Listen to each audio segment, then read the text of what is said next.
அனைவருக்கும் வணக்கம். குடும்ப சூழ்நிலை காரணமாக பார்த்தீங்கன்னா, ஆண்களுக்கு இன்றைக்கி கல்யாணம் ஆகிறது வந்து ஒரு 30 வயசு ஆகிடுது. லேடிஸ்க்கும் பார்த்தீங்கன்னா 25 வயசு ஆகிடுது.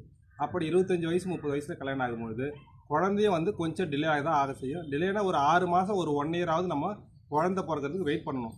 இயற்கையான முறையில் நம்மளுக்கு கருத்தரிப்பதற்கான அற்புதமான மூலிகை மருந்துகள் நம்ம சித்தர்கள் முனிவர்கள் சொல்லி வச்சுட்டு போயிருக்காங்க.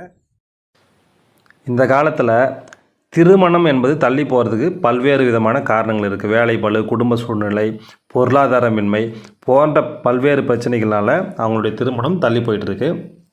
ஸோ இப்படி தள்ளி போயிட்டு திருமணம் பண்ணுறவங்கள ஃப்ரெண்ட்ஸு ரிலேட்டிவ்ஸ்னு சொல்லிட்டு ஒரு பக்கம் போயிட்டு 3 மாதம் ஆயிடுச்சு திருமணமாகி, 6 மாதம் ஆயிடுச்சு திருமணமாகி, ஒரு குட் நியூஸ் இல்லையா அப்படின்னு சொல்லி டார்ச்சர் கொடுக்காம அவங்கள ஃப்ரீயாக விட்டுருங்க.